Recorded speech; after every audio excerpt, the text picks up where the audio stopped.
A bruxa de Viriato Padilha, voz Iba Mendes. A bruxa, a mulher fantástica que tem relação com o diabo, folga no sabá e possui poderes infernais, não é verdadeiramente nacional. A bruxa é, ao contrário, genuinamente portuguesa, patrícia do vinho verde e das castanhas cozidas. E se pode dizer que é a superstição mais inveterada nos povos de Portugal. Em geral, o português, mesmo medianamente instruído, acredita na bruxa, pois diz: não acredito em alma do outro mundo, nem outra coisa, mas bruxa há, pois já vi. Ora, tendo sido o Brasil colonizado por portugueses, é natural que a bruxa tenha às vezes atravessado o Atlântico e nos visitado. Por isso não podíamos deixar de a contemplar neste livro, nos socorrendo de uma história que ouvimos de pessoa insuspeita. Eis, quando ainda não havia a importante via férrea que, partindo da capital do país, liga esse centro comercial aos estados vizinhos do Rio de Janeiro, Minas Gerais e São Paulo, era muito para se notar o extraordinário movimento de faluas e outras embarcações miúdas de nossa formosa Bahia, se ocupando em transportar ao Rio de Janeiro café, fumo e açúcar que as tropas arriavam em Magé, perto da Estrela e outros pontos, bem como levar a esses lugares artigos de comércio exigidos pelo consumo do interior. Possuir uma falua nesse tempo era ter encontrado uma fonte inesgotável de lucro. Disso tinha certeza Nicolau Gandoni, siciliano que havia 6 anos vivia no Brasil, mascateando em Santos, comércio muito cômodo, visto que com meia dúzia de bonecos de gesso possuía um sortimento completo de todas as imagens da corte do céu. Com uma pincelada sujava a barba de um São Francisco, com outra tingia a roupa, e eis o bom patriarca transformado em Santo Antônio, um Santo Antônio levado dos diabos para fazer milagre. Portanto, obteve Gandoni com facilidade meia dúzia de contos de réis, que logo empregou em comprar uma boa falua, a qual deu o nome de sua pátria, Sicília. O italiano era levado a tal negócio não só pela sede de lucro rápido e avultado, como pelo amor que consagrara a vida no mar, tendo sido catraieiro em sua terra durante alguns anos. Os lucros auferidos pelos fretes da Sicília vieram com a facilidade que esperava, e por essa razão, dentro de um ano, comprara mais 2 faluas, as quais impôs novos nomes sicilianos, Messina e Palerma. E após de vento em popa no oceano da prosperidade, o antigo mascate de Santos. A mesma brisa que enfunava as velas de suas faluas, soprava contos de réis para seu cofre, e não obstante repetir continuamente o estribilho non si guadagna niente, já muito sovado à força de o impedir, corria como certo que já estava bem. No entanto, o siciliano, embora cada ano visse multiplicados por muitas vezes o haver, ainda não estava satisfeito. Tinha ânsia de enriquecer da noite ao dia, reunir rapidamente uma fortuna de 300 a 400 contos e ir à sua pitoresca Sicília, lá comprar um marquesado ao rei Bomba e viver como um fidalgo, onde outrora fora preciso remar dia e noite para ter um pedaço de pão e uma sardinha. Essa ambição desmedida foi causa de graves transtornos em sua vida, como veremos. Em Saco do Alferes havia uma mulher de 70 anos, viúva de um português que fora proprietário de numerosas faluas. Se chamava Silvana e era magra, alta, feia como 300 demônios e de má índole, rixosa, atrevida, desbocada. Era daquelas criaturas que, quando nossos sertanejos encontram, diziam horrorizados: te arrenego, peste, antes tua mãe tivesse deitado ao mundo um saco de lacraia. Silvana tinha a pele toda encoscorada e cheia de excrescência verrugosa na testa, no nariz e no queixo, sobrancelha de comprimento excessivo, olhos pequenos e vivos, nariz adunco, boca sumida e sempre remoendo, queixo pontudo, cabelo cinzento arrepiado, mãos compridas de veias levantadas, dedos longos, nodosos, longas unhas curvas. Finalmente, era a encarnação do horror num corpo de mulher, cujo sexo só se adivinhava pelo traje, pois uns pelos duros e grossos, que nasceram no queixo e nos botões das verrugas, davam aspecto de homem feio. Era simplesmente medonha a velha Silvana, porém possuía no mar 4 boas faluas, tinha um prédio regular no saco do alferes e uns 30 contos de réis no banco do solto. Era, por conseguinte, um bom partido, se pondo à parte a fealdade, Nicolau Gandoni, que a conhecia bem e muitas vezes fora por ela encarregado de tratar de negócio, começou a pensar seriamente em dar um impulso vigoroso à sua fortuna, se casando com a hedionda Megera. Sempre que no mar estava com as ligeiras faluas da velha, lhes lançava um olhar cobiçoso. Se conseguisse as reunir a Messina, a Palermo e a Sicília, pensou, se tornaria um dos primeiros proprietários de faluas na Baía do Rio de Janeiro e em meia dúzia de anos estaria riquíssimo. Depois, aqueles 30 contos que estavam no banco do solto o atraíam danadamente. Silvana estava muito velha, com qualquer coisinha esticaria as pernas. 30 contos, 4 faluas das melhores que havia no porto e o excelente prédio da Praia do Saco pagavam bem o sacrifício de desposar uma velha hedionda. Tendo assim considerado durante longos meses, afinal se convenceu de que não devia perder aquele ensejo para aumentar a fortuna. Não estava no Brasil somente para ganhar dinheiro, que importava os meios. Começou, pois, a frequentar assiduamente a casa da velha Silvana, a presentear, prestar pequenos serviços, até que, captando a confiança, a pediu em casamento, sendo aceito com satisfação pela velha, pois Gandoni, apesar dos 40 anos, ainda era um rapagão, muito bem apessoado e de longo bigode negro e arrepiado. Ajustado o extravagante consórcio, foi celebrado dentro de algumas semanas com grande satisfação de Silvana e da molecagem do Saco, que acompanhou o cortejo à igreja, rindo gostosamente da dureza de estômago do siciliano e da empáfia com que o estupor da velha se requebrava, arregaçando o vestido do noivado, toda vaidosa e ainda mais horrenda por isso mesmo. Todos riam. Os taberneiros pançudos sacudiam as banhas, soltando gargalhada muito cheia, e um ou outro moleque mais atrevido punha os dedos na boca e soltava um assobio. Os noivos, porém, que não tinham consciência do ridículo papel que representavam, se encaminharam à igreja. As pretas velhas, que esbarravam com o cortejo, não riam, e olhando compassivamente o noivo, diziam entre si: coitado do homem, nem sabe o que fará, se casar com uma bruxa, não tardará a se arrepender, coitado, é um homem tão bem parecido, dinheiro tem muita força. Sobre esse qualificativo de bruxa que as pretas velhas davam à noiva de Gandoni, precisamos dizer que a horrenda criatura assim era tida em toda a Praia do Saco e arredor. Dizia que nas noites de sexta-feira ela corria o fado. As suas feitiçarias atribuíam a morte do primeiro marido e se citavam diversas pessoas que padeceram com seus malefícios.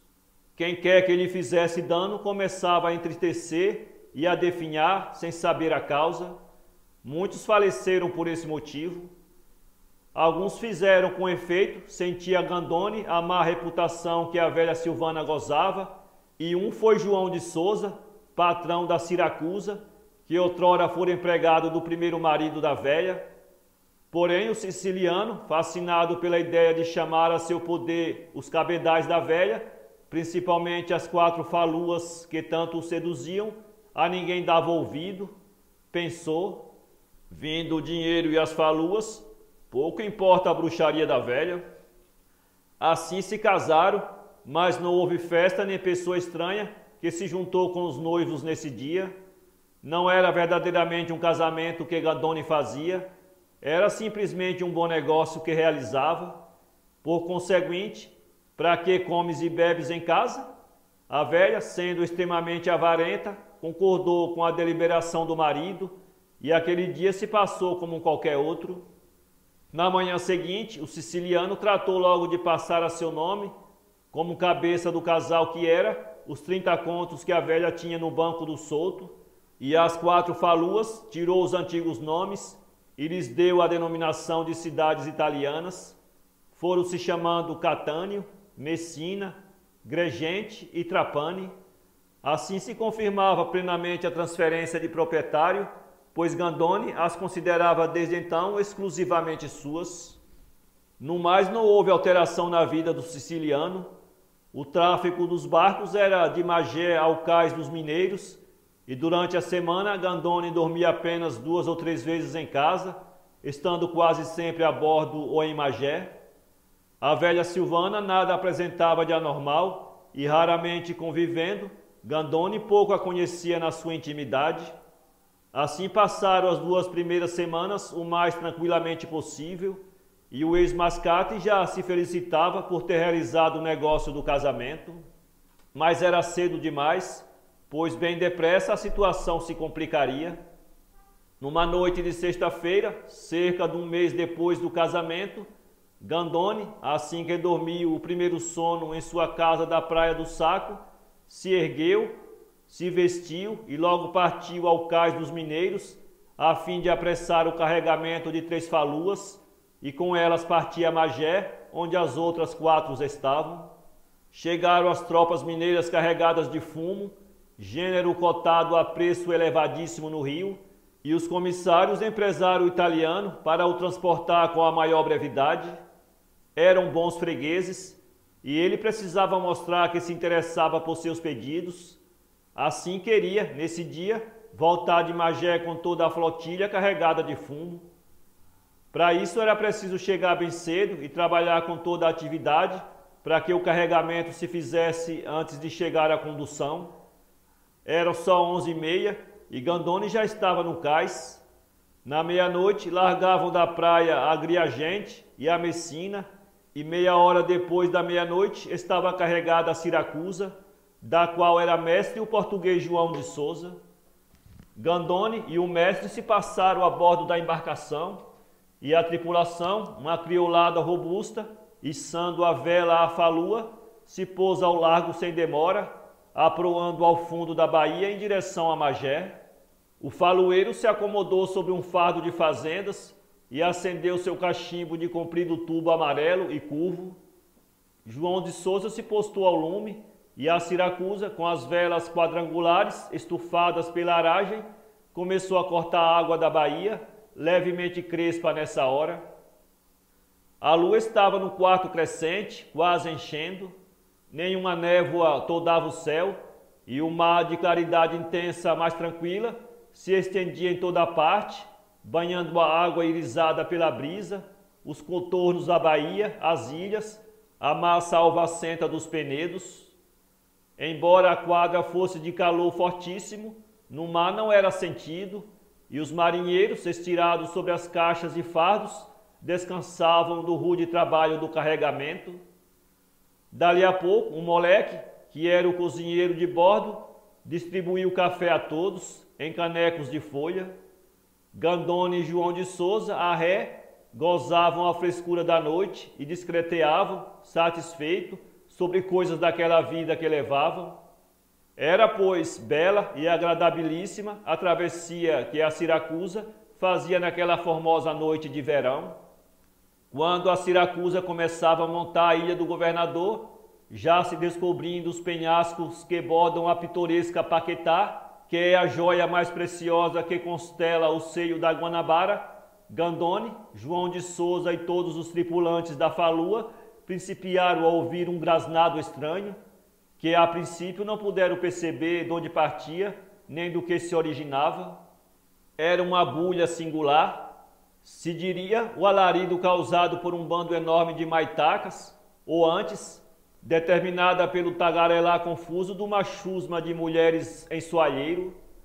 Mas aquilo continuou, sem intermitência, atordoante, irritante aos nervos.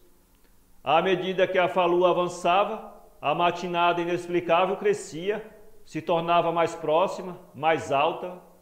Dela se destacavam sons estrídulos, ásperos, arrepiantes. E quando o barco se aproximou dos penedos paquetaenses, Gandoni e seus homens viram saltar nas pedras da praia um bando de 50 mulheres, todas de saia arrepanhada na cintura, mostrando pernas magras, ossudas e descabeladas, de mamas pendentes.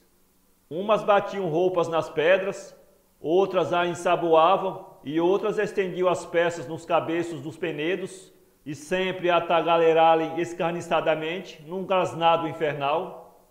Toda a tripulação da Siracusa ficou tomada de assombro ao observar aquela cena estranha, e não era para menos. As mulheres pareciam endemoniadas, tal era a bulha que faziam, a rapidez com que lavavam a roupa e saltavam de um salto a outro penhasco. Mestre João de Souza, tanto ou mais assombrado que os outros, teve desejo de voltar, mas o lugar onde estava não permitia a manobra. Assim, a Siracusa, sempre empurrada pela brisa, continuava avançando. Gandoni olhava sem compreender, os crioulos estavam amedrontados, e João de Souza, com o cabelo eriçado e sem poder articular a palavra, se agarrava à cana do leme, tentando recuar a Siracusa a bom bordo o mais que possível.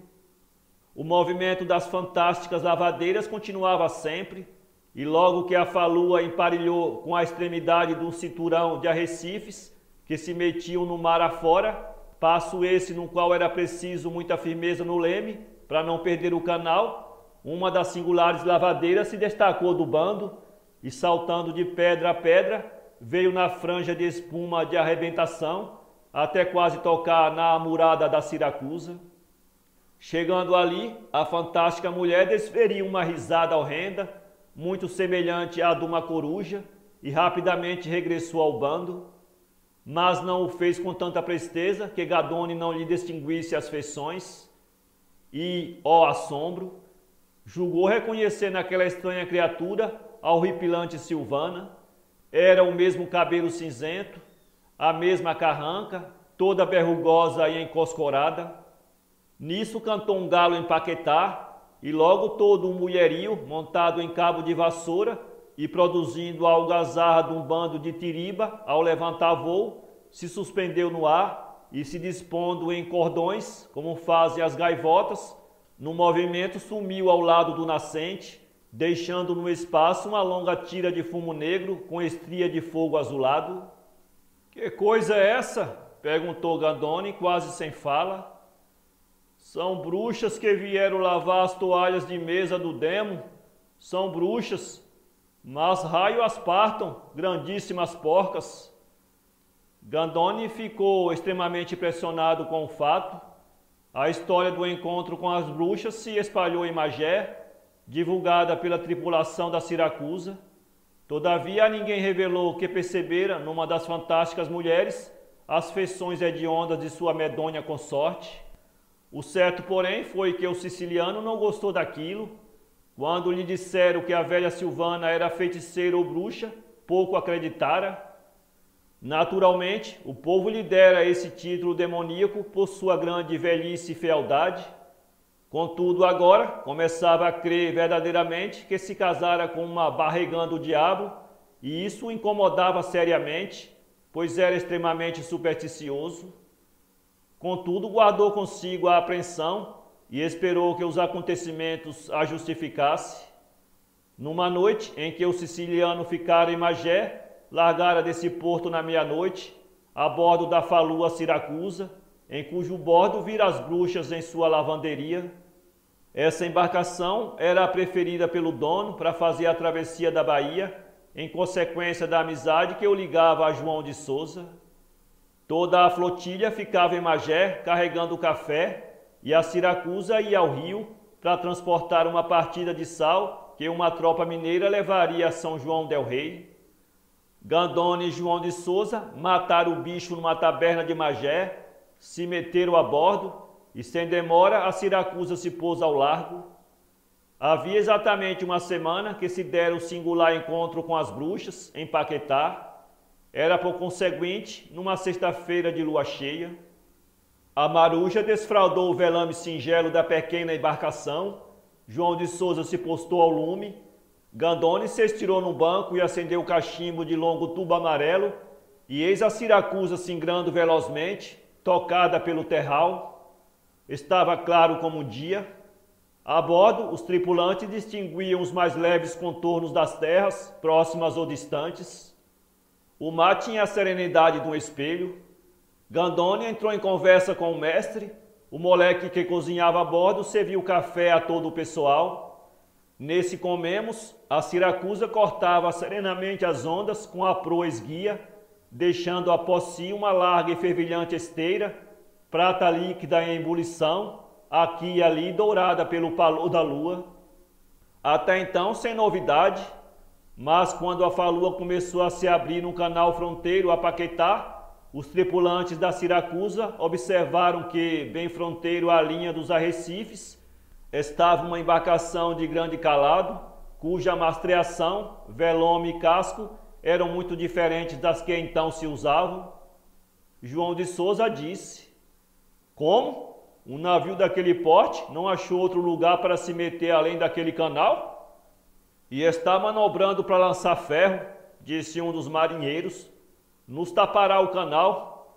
João de Souza, que conhecia perfeitamente a Bahia, observou a posição do navio durante alguns minutos e disse: não há novidade, temos passagem a boreste do barco, mas agora é que reparei, que diabo de embarcação é aquela? É uma nau de alto bordo? Não tem a ver, pois ainda anda aquilo no mar? No entanto, a falua avançou na intenção de costear a nau a boreste, mas ao chegar a umas 50 braças da altaneira popa da velha embarcação, que manobrava pesadamente para lançar ferro, notaram os tripulantes que a Siracusa, embora tivesse as duas velas bem enfunadas, não avançava. Já estou a desconfiar que andamos outra vez às voltas com tais porcas, resmungou João de Souza. Santo Deus, serão as feras? Exclamou Gandônio assustado. Está me parecendo. Mas que é isso, Antônio? Então não saímos daqui? Perguntou o mestre a um dos marinheiros. Não sei o que é, mestre. O barco não avança, nem a mão de Deus Padre. Estaremos encalhados? Qual o quê? Então aos remos. A criolada tomou logo dos remos e puxou com força, mas foi o mesmo que nada. A Siracusa, em cujo costado vinham bater quase sem força os últimos flocos de espuma da arrebentação, continuava imóvel, parecendo amarrada ao fundo do mar. Não há dúvidas, observou João de Souza. Andamos às voltas com as bruxas do diabo. E apenas acabava ele de dizer estas palavras, num convés da grande nau que tinha a proa, emergiu uma chusma numerosa de mulheres, que num abrir e fechar de olhos, colheram o pesado velame da embarcação. Tudo, latinas, traquetes, estais, bujarrona, foi no momento encolhido às vergas, e ali amarradas por aqueles marinheiros de nova espécie, e com presteza assombrosa. Em seguida desceram as âncoras da enorme nau, firme nas amarras, e começaram a desembarcar mulheres. Bem dizia o João de Souza, eram as mesmas da noite passada. Todas saltavam nas pedras, carregadas de grandes fardos que iam depositar na praia, e de pronto se estabeleceu um vai e vem infernal. Umas iam, outras vinham, parecia um carreiro de formigas saúvas, e sempre grasnando, tagarelando numa língua estranha, incompreensível.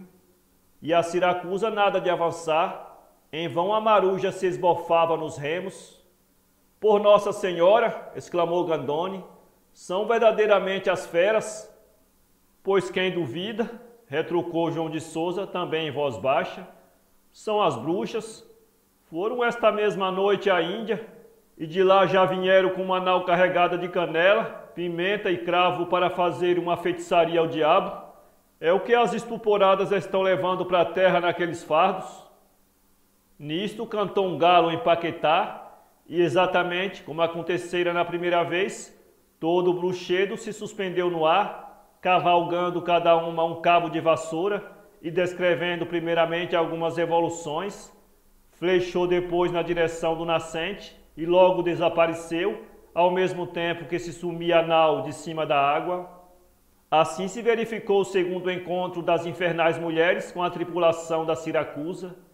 Mas antes de passarmos adiante, precisamos referir um episódio importante daquela cena. Uma das mulheres, ao levantar o bando do voo, se destacou da tropa e, passando bem sobre a Siracusa, ali desferiu uma risada medonha que gelou a todos de susto.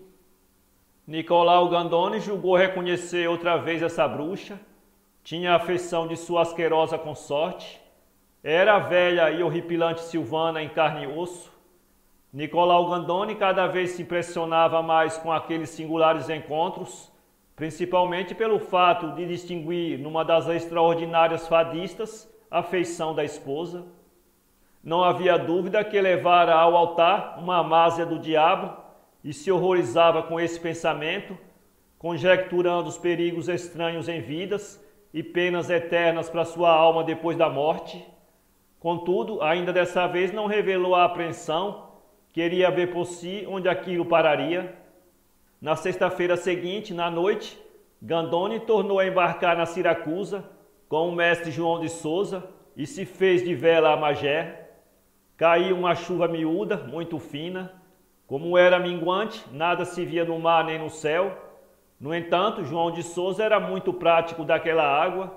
Assim a Siracusa navegava certeira ao destino, sem desviar do canal. Não obstante, à proa ia um marujo armado com um varapau para dar sinal em caso de perigo ou desorientação do rumo. Havia muito tempo já que a falua largara do cais, quando o crioulo que ia à proa gritou: "Uma pedra à proa!" Lesto, João de Souza manobrou ao lemo e a falua tomou outra direção, mas dali a um minuto o crioulo tornou a gritar: "Uma pedra à proa!" "Com 1000 raios!" bramiu Souza. "Onde diabo, pois, estamos? Ferrem as velas, aos remos!" Dali a alguns instantes, tornava o crioulo a gritar: "Uma pedra à proa!" "Com 1 milhão de demônios!" exclamou o mestre enfurecido. "Então temos pedras em todos os lados?" Assim era efetivamente. A qualquer lado que a falua se voltasse, ia com a proa sobre uma pedra, e João de Souza se desesperava. Um mar tão seu conhecido, onde se metera? De repente uma ideia iluminou o cérebro. "Ai, que andamos de novo às voltas com as tais porcas. São as desavergonhadas, não há dúvida. Hoje é sexta-feira." Levaram seguramente 1 hora naquela agitação. Os rapazes suavam debruçados aos remos. O mestre dirigia a proa da embarcação, aqui e ali, mas a falua não achava saída. Em toda parte encontrava Recife. O barulho da arrebentação a cercava em todos os lados. Nisso cantou um galo em Paquetá ou na Ilha do Governador, e logo se ouviu uma risada diabólica, e à luz lívida de um relâmpago se viu uma mulher se erguer do mar e desaparecer na treva da noite. Na terceira vez, Gandoni reconhecera Silvana na mulher fantástica. A visão tinha o mesmo cabelo cor de cidra, o mesmo nariz de ave de rapina, as mesmas excrescências no rosto, a mesma barba da horrenda Silvana. Escusado é dizer que a Siracusa não encontrou mais pedras à proa e terminou sem novidade a travessia. Dessa vez, Gandoni ficou assustado deveras. Até então era simples assombros o que as bruxas, dirigidas por sua mulher, pois não restava dúvida de que fosse ela, lhe apresentaram. Agora, porém, começavam a lhe armar ciladas perigosas. Aquilo não ia bem. Era preciso que ele pusesse um paradeiro. Assim, logo que chegou a Magé, levou João de Souza ao fundo de uma taberna frequentada exclusivamente por catraeiros e, mandando servir um martelo de aguardente, manifestou ao mestre o seu desassossego e as terríveis suspeitas de que era a velha Silvana quem preparava daqueles maus encontros no mar, pois julgava ter reconhecido suas feições, tanto na primeira vez, saltando de pedra a pedra até o costado da falua, como na segunda, gargalhando sobre a Siracusa, e bem assim na que viram naquela madrugada. O mestre ouviu atentamente o patrão, e depois, tendo chupado primeiro um farto gole de aguardente e limpado os bigodes ásperos na manga do gibão peludo, disse: olha, vosmecê não anda muito errado pensando que é a senhora Silvana que nos anda a armar destas. Eu também pensei nisso. Nunca ninguém me tirou da cisma que a patroa era bruxa, com sua licença. Eu bem lhe percebi, antes de vosmecê se casar, mas vosmecê não quis me ouvir, e eu cá, já se sabe, sou da painha, lá se adivinha, mas agora lhe digo com a mão na alma, a senhora Silvana é minha patrícia, e para bruxas não há terra como aquele estuporado Portugal. Ali um homem a cada passo está a esbarrar com as tais sem vergonhas. Até na Sicília vemos há muitas dessas brutas, disse Gandoni, mas não como em Portugal. Olha, conto, quando eu ainda lá estava, recolhia-me uma noite a casa, de volta com uma conchoada que havia feito um primo meu, quando vejo no caminho uma corda. Não tive mais conversas, agarrei-a, dobrei-a e pula ao ombro, mas daí a pouco o raio da corda começa a pesar, até que afinal não pude mais com a carga, parecia de chumbo o estupor, atirei-a ao chão e logo a corda, meu rico senhor, se transforma numa mulher, pois era uma bruxa, pôs-se a rir como uma vaca, por eu a ter carregado por tanto tempo, e lá se foi com todos os diabos. Olhe, senhor Gandoni, não há nisso agravo a sua pessoa, mas é que a verdade é a verdade. Cá pra mim a senhora Silvana é bruxa e das gordas. É isso que ela anda a fazer, pois ela é bruxa. Basta que eu diga, se vosmecê quiser ter a certeza, pouco te custará. Mas como? Olhe, disse Sousa, vosmecê na sexta-feira, que bem se faça doente, durma toda a noite em casa, ou antes finja que durma, e veja o que faz a senhora Silvana. Não lhe digo mais nada, faça isto que não se arrependerá. Gandoni prometeu ao mestre que seguiria a risco o conselho, e bebendo os 2 últimos goles de aguardente, foram se ocupar no carregamento das faluas. Toda a semana se passou sem maior novidade, e assim que chegou a sexta-feira seguinte, Nicolau Gandoni, fiel ao que prometera ao mestre de equipagem da Siracusa, pretextou à mulher violenta dor de cabeça e disse que nessa madrugada não iria ao cais. Assim se deitou na cama e pouco depois fingiu dormir. Se era certo o que o Sousa dissera, naquela noite adquiriria a certeza de que a esposa era bruxa.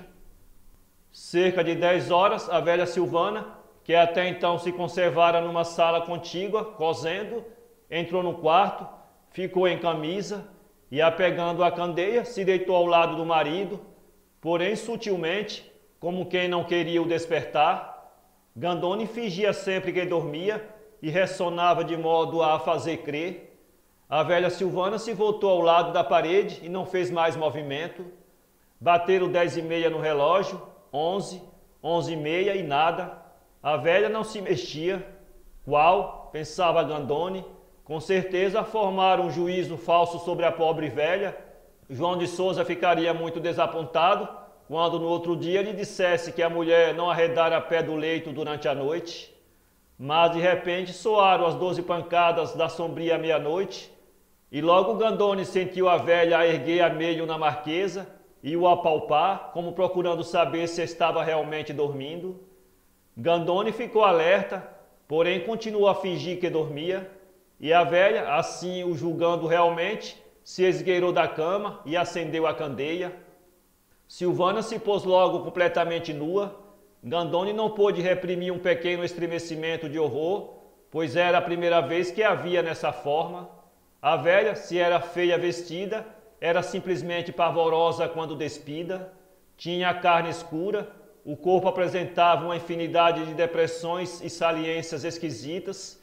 Os ossos eram torcidos aqui e aquilosados ali, e os cobrindo umas pelancas, umas mochibas pendentes, repugnantes. Assim que ficou nua, foi a um canto da sala e tirou do centro de uma vassoura uma grande boceta de madeira amarela. a trouxe junto da candeia e abriu. Havia dentro um unguento preto e fedorento, no qual enterrou os dedos longos, nodosos e de unhas recurvas, os tirando cheio de nauseante enxúndia. Se besuntou toda da cabeça aos pés. Essa operação durou seguramente 5 minutos.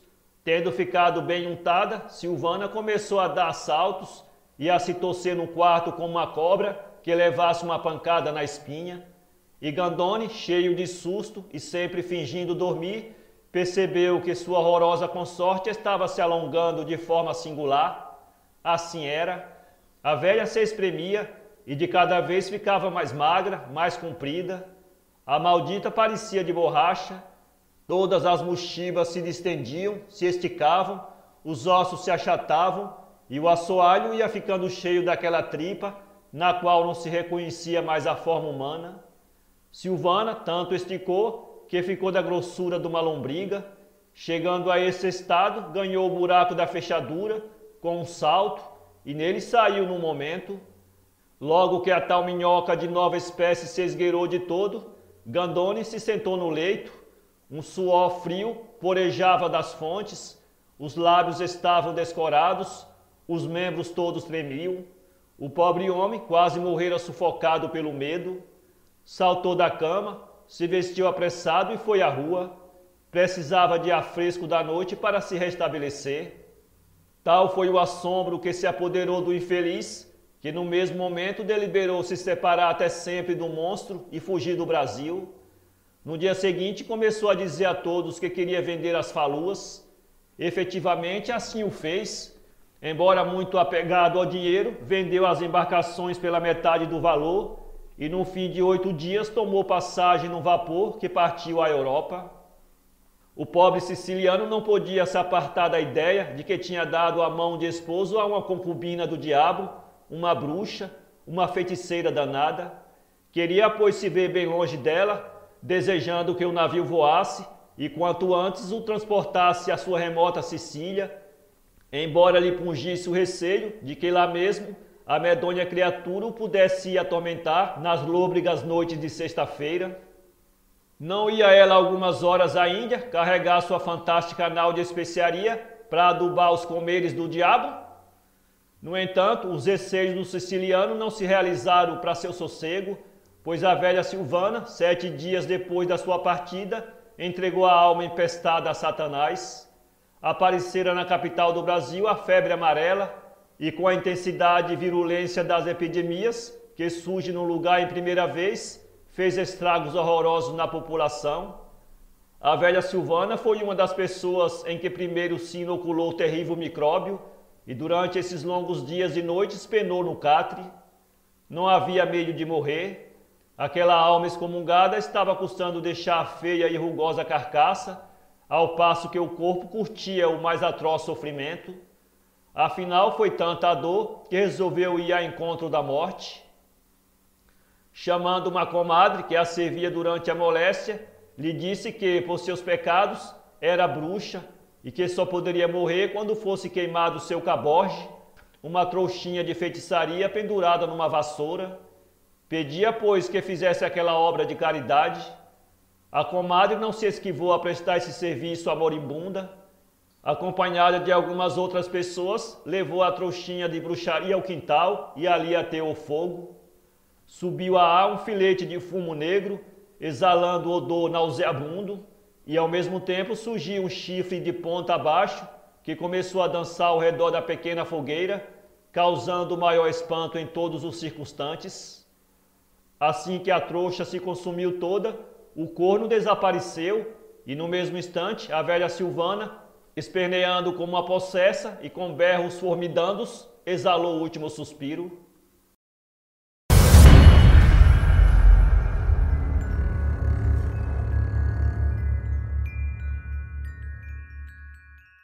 Para ler este conto, acesse www.poeteiro.com